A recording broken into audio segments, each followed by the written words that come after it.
guys absolutely loved part 1 of this series where I shared all the skills that I think you can start doing right now without having a homestead, and today I want to focus more on mindsets and shifts in behavior that you can incorporate as well. So with the two of these alongside you, you will be equipped to be a homesteader in no time, and it is just going to be a matter of time before you get your piece of land and start to homestead properly. I think you're a homesteader as soon as you think you are. Regardless, let's get right into it. The first way that you can start homesteading right now without land is to thrift. Did you know to produce a 1 cotton shirt, it takes 700 gallons of water? That's more than one person would drink in 3 years. And that's a sustainable fabric. Not to mention all the other things in our wardrobes, which are made from synthetic fabrics, from microplastics, all of these things ending up in landfill. And in fact, 85% of our clothing ends up in landfill, which is an astronomical number.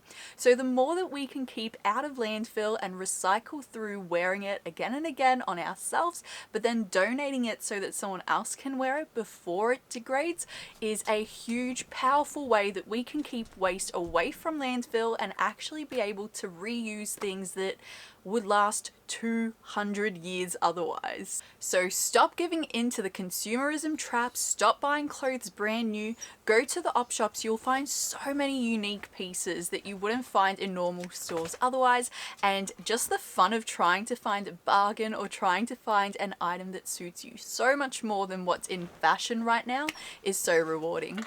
The second way that you can homestead is to access help from your community. There are so many incredible initiatives in our communities, from community houses to tool libraries, libraries for books in general if, like me, you're limited on space. Men's sheds, we also have community gardens. There's so many ways that people are trying to connect with one another in the community, so many ways that people are trying to help one another and to teach skills that they have that maybe you don't. So access these services, look up what's available in your area. Our area even has a repair cafe, which literally means if something breaks in your house, instead of encouraging you to throw it out and buy it new again, you take it to the repair cafe and have them look at it, and if they can, they fix it for you and only charge you for the parts. Like, that's amazing. That's something that you wouldn't be able to do otherwise, and is a really great way to connect with community, which you're really going to want to have around you when you start to homestead, because often it can feel really lonely and overwhelming at all of the things you need to know when truly you don't need to. Go access these community spaces where you can utilize the tools and things that they have to help you on your journey. Oh, not only that, but you'll actually get to meet incredible people who are like-minded like you, that not only want to share their knowledge and skills, but want to connect with you and hear about your journey, which can be so heartwarming. So it's definitely something to take advantage of. The third way to start homesteading right now and be on your way to your goals is to start buying food whole. And I don't just mean for the cost saving factor, which is a lot by the way, but I'm talking about how much easier it is to store food when it's whole. Think about whole beans and legumes, which when you store in whole, or even nuts, retain their nutrients and also their flavor, their freshness, because the moment you start to grind up spices, nuts, legumes, anything like that, those things are starting to lose their nutrients as soon as you do that. So reduce the chances of your food losing its nutritional value and keep it in its whole form. Not to mention the fact that when you buy fruit and vegetables pre-cut up, you are actually increasing your chances of getting listeria, a bacteria that can cause food poisoning and all kinds of things. So when you buy your food in bulk, you're going to save money, you're going to keep more of that nutrition in there, and you're going to be able to store it for a lot longer. Have you guys ever grown a pumpkin before and you store it whole? It lasts for almost a year if stored correctly. It's the same principle. If you were to cut up that pumpkin, it would need to be eaten a lot sooner before it goes off. So take that same kind of principle to all your other foods. This is also a really great tip for meat. If you're hoping to raise meat animals in the future, you're going to want to learn how to be able to cook the whole animal, because naturally you're going to get all of the parts when you butcher your animals. So when you start buying in bulk, you're going to start to learn how to utilize each different piece. You're going to learn what pieces you actually enjoy, and the fun of it just doesn't end there. Trust me, Start to buy your food whole and see the difference it makes in your life. The fourth thing that you can do, I actually started doing in our community when I first moved up here. I was the only one that moved up, so Sam wasn't here yet, and I felt very lonely and very disconnected from the community. And what I discovered really soon is that Facebook has a plethora of notice boards specifically targeted to different areas. So I looked up our local notice board and I found a bunch of workshops run by locals or run by people that come into the area, themed around different things that might be useful to you. Things like beekeeping workshops, things like woodworking workshops, things like mental health and spiritual workshops. There are so many skills that can be taught to you by others, and it kind of allows you to put your foot into the door. It allows you to practice different skills as well as community building and meeting like-minded people, like I mentioned before, with all of the services available in a community. So workshops are a must and a really fun way to homestead and to learn new skills which are going to be vital for you as you move forward. The fifth way that you can start homesteading right now, and I think is a really important one, is to dream and plan. Really think about the type of person that you are. What do you like to do right now? What do you hope to do into the future? Think about your age, your motivation levels, your skill set. All of these factors are going to determine how easy or how hard you're going to have to work in order to achieve the goals that you're setting for yourself. There's no point chasing someone else's dream. This is supposed to be your dream, and it's supposed to be attainable, it's supposed to be sustainable, it's supposed to be enjoyable. So either pen and paper out or just lay down on the grass and just dream about what this lifestyle will mean to you and what you hope to be doing. Do you want to have milk cows? Do you want to have chickens? Do you not want to have any animals at all and just rely on community spaces or gardens? Homesteading looks so different for so many people, and I think just realizing what it is that you want out of it is so necessary to working towards that goal in the future. Naturally, you are going to spend a lot more time at home because getting pet sitters and farm sitters is not always easy, especially during holiday seasons. So do decide what you enjoy doing at home. Do decide what kind of hobbies you like to do. And perhaps if you don't have any, start to develop them now. You don't have to wait until you have a big garden or fancy animals or a big homestead in order to start learning about your favorite plants and animals now. Do your research, find out everything that you can. What kind of conditions do they like? What kind of space actually suits? How can you make it as sustainable or affordable as you can? This is all stuff that you can look into well before actually having the animals or the plants, and actually puts you in a much better position for when you start your homestead, because you've got all those ideas there, you've got all that knowledge and that research, so that when you're ready to just pull the trigger and go for it, you know that you'll be okay without having to be like, I've got all these things on my plate and now I have to figure it out right here and then when I need the information. Be well informed before. Utilize books in the library. Find some of the homesteading or even gardening books that are available in bookstores. Ask a friend to borrow one from their library if you've seen that they have a plethora of knowledge. There's so much to learn, so start as early as you can. This next one I wasn't sure if I would leave in, but technically you don't need land in order to do this. A small backyard or even your home is more than enough for what I'm about to talk about next. The next thing that you can start doing right now before you have land to homestead is to raise either chickens or rabbits. Most councils in Australia, I'm not sure about the rest of the world, do allow you to have up to 6 chickens as long as you don't have any roosters. They're pretty low maintenance, and if you have a system that stays clean and it is easy for you to manage, then you can stay on top of looking after their needs. If you need an animal that's even easier than that, you can get quail, which just won't create as much manure and mess, so you can stay on top of it a lot faster.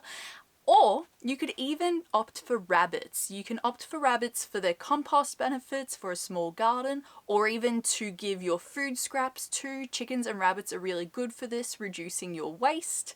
Rabbits are also really good for lawn maintenance. You can create like little tractors and move them around if you do have a bit of a garden space.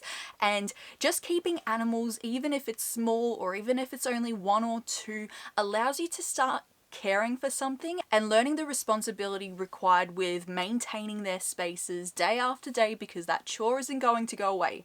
And if you don't like it right here and now when it's something as small as chickens and rabbits and quails in a small capacity like 2 or 3, then you're probably not going to enjoy it when it's something a lot larger like sheep or cows or even 50 chooks that you're raising for meat. Right? So do the work early on, see if you like it, see if you can handle it, but also find out what you don't enjoy about it, so that when you have your homestead and your piece of land one day, you know what systems you do want to put in place.